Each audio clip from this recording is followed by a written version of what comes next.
Imaging DNA is now offering ad space on their newsletter. Find out more by emailing c.korst, that's ckorst at imagingdna.com.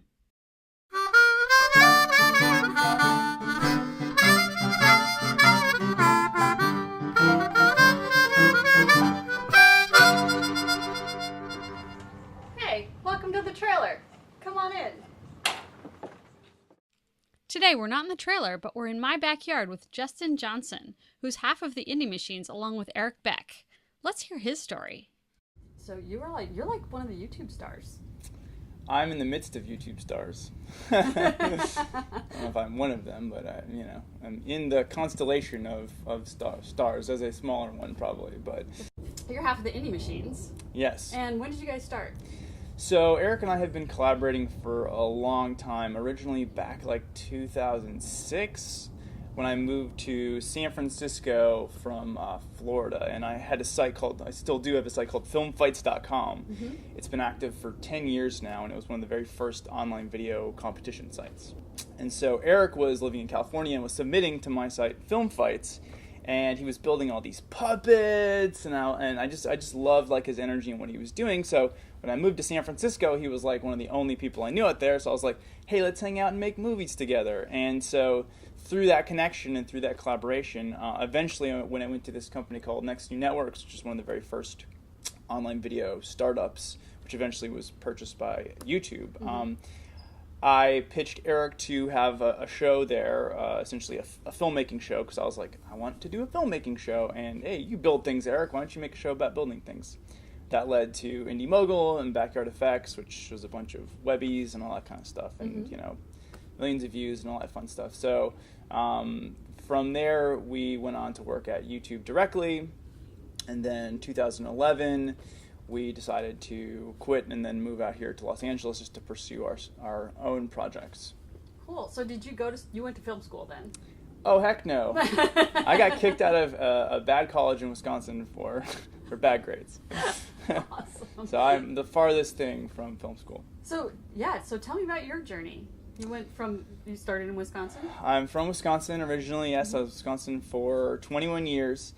And I went to college for design for about a year, something like that, and essentially took a semester off. And during that semester off, I made all these great videos, and I had an article printed in the local paper about me, and I was like, why am I going to school for this stuff when I could just do it myself? And ended up moving to San Francisco just because I had a sister's friend who lived in San Bruno, San Francisco area. So I moved out there and just kind of from there have been all over the place. I was the first hire at College Humor. I was practically in the room when Jake Lodwick started Vimeo.com. It's been a crazy journey. New York for 5 years, Florida for 2 years. I was in Canada for a while. San Francisco twice, and now Los Angeles. Wow, mobile from the Midwest, definitely. Yeah, I've had my hand in most all internet things, which has been great. I just feel like I've been kind of like the Forrest Gump of the internet, where I'm like sort of in the background, but I'm like at least like tangentially a part of a lot of things. That's really cool. So did you ever consider having like a normal job? Well, Next New Networks was sort of a normal job. Yeah, I mean, I was at Next New Networks for 5 years, mm-hmm. And I was the first creative hire there back in 2007, and we were essentially looking at YouTube and saying, there's not a lot of content at the time that was high quality that advertisers wanted to put their money against, which I think was kind of one of the big early issues of YouTube. So Next New Networks was a startup where we said, hey, let's create that next generation content that we can sell to advertisers, and this is, 5 years ago now, and I've been doing online video for almost 15 years. So it's been, you see quite a bit of change over that time.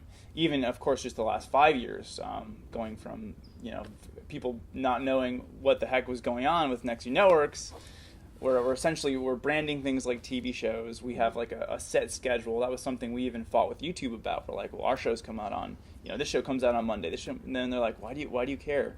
It's YouTube. And we're like, no, it matters. Like, the audience wants to know it's going to happen on a regular basis. Mm-hmm. So there's been a lot of things and a lot of learning, but it's certainly changed. But in terms of normal job, no, I worked as a grocery store bagger. I was a telemarketer for a while. Oh. I did like a terrible data entry job. Like I've done a lot of random stuff, but now it's just been amazing to be here in LA for now a year and a half, and we were working on Erik and I are working on a bunch of stuff for TV. We did a series of 30 promos for The Hub, which is a kids network where we got to write and star and produce everything. So it's been a great run. That is so cool. Cool. So what is your advice for somebody who's just getting into YouTube? Just getting into YouTube, I mean, we always really suggest collaboration, and even for Erik and I, it's all collaboration. We consider ourselves very lucky because throughout the years that we've been working together, we've really realized that the things I hate doing, Erik loves to do, and the things Erik hates doing, I love to do, like editing. Erik realized at some point a couple years ago, wow, I hate editing. So I was like, hey, I love editing. Like, this is great. And so things like that. Find someone you can collaborate with, because in the end of the day, if you guys are really compatible, you're going to do so much more and be so much more successful. So I feel very lucky to have, I think the two most important relationships in your life are relationships with people that you work with and personal relationships. And I feel very lucky to have both of those fields very well covered. So to me, that's the most important thing. You always see duos succeed a lot more often than just single people. Cool. So what's the next big thing for you guys? Well, we're doing these 12 episodes of the series for Epics called Epics DIY Effects, and that's running, they're playing one per month, and that's running throughout the year. So that's definitely a big project. But for Erik and I mean, it's kind of crazy. We don't have any representation or anything like that. We don't have an entertainment lawyer. We've been doing a lot of TV stuff over the last year, and so we would love to get some representation and then start working on longer form content for television, because we think it's we really understand, we know our audience, we know the kind of content we can create well, and we know we're at a level where we can work with those bigger budgets and work within those longer time frames. So that's the next scary thing. I wrote a big phrase on our whiteboard that was do scary stuff, and I just got back from filming a week-long part 2 of a documentary I'm filming in Kansas, and I was a little bit nervous to go out there, and I think I'm a little bit nervous about the TV thing, but if it's not scary, it's not the right thing to do. So what was last year's pinch me moment for you?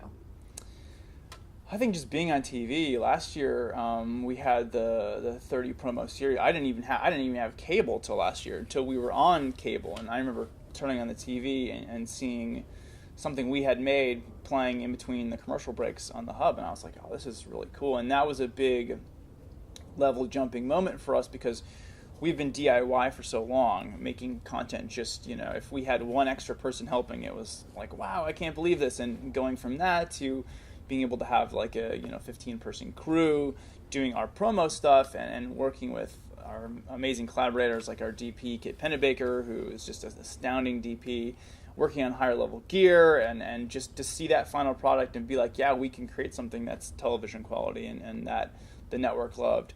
So for me, that was a really big moment. And even the year before that, just quitting a full-time job at Google and moving to Los Angeles to do production things full-time, I mean, that was very scary. But then looking back on it a year ago, to say I survived that, the move, the expenses, and getting our feet in the ground here in LA, that just was something that I certainly a dream and was terrifying, but was the culmination of a lot of hard work, and just I couldn't imagine a more satisfying experience out here.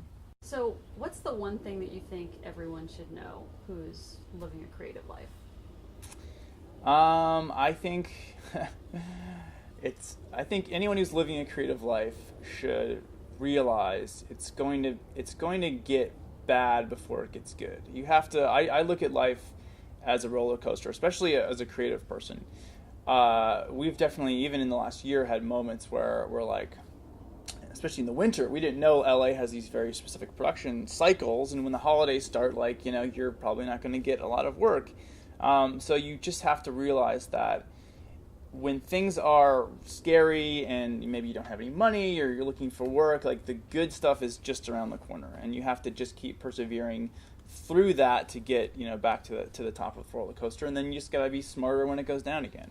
But if you're not worried and you're not concerned, then you're not doing it right. It's not easy. And I'm sure over the next year, over the next 5 years, over the next 10 years, I'll have terrifying, scary moments being a creative individual.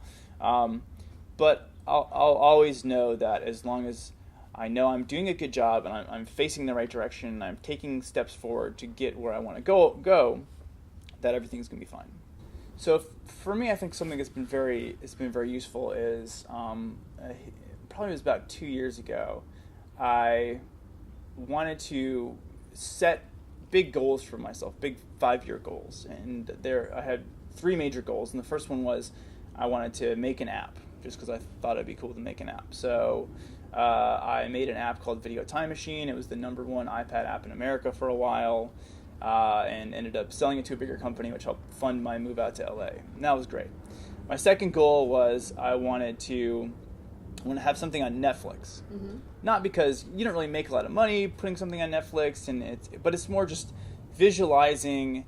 I want to see directed by Justin Johnson, and I want to have that. I want to add to my list on Netflix. And that's I don't care how that path goes, but that's what I want, a feature film on Netflix. And so that's really what brought me to start filming my feature-length documentary out in Kansas, because I want that to be my thing on Netflix. And then my third goal was I want something that I can DVR.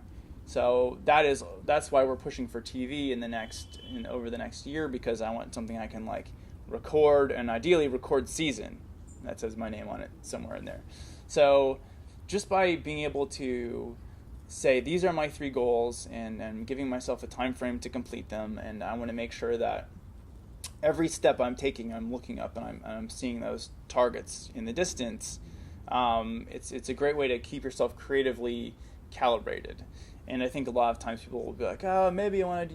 You can't be wishy-washy about this kind of thing, because when you're working as a creative person, you only have your time, and if you waste your time, you're wasting potential money, even if you're not making money right away.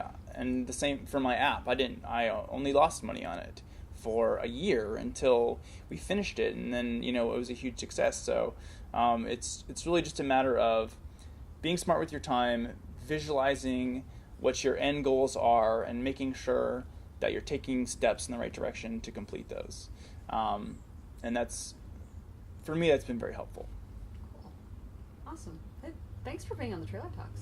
Sure, no problem. I really appreciate it. Thanks for driving over here and hanging out with the dogs in the backyard. Yeah. A little unpleasant at times. Sorry about that. Oh, no. It's a beautiful day here in Los Angeles. That's why I live here, because in Wisconsin the weather is a complete nightmare. Mm-hmm. Check out the Indie Machines at their website or on YouTube, where they are the stars. While you're out surfing, check out thetrailertalks.com or check out us on YouTube. But don't forget to put the in there, otherwise you're going to end up someplace you really don't want to be.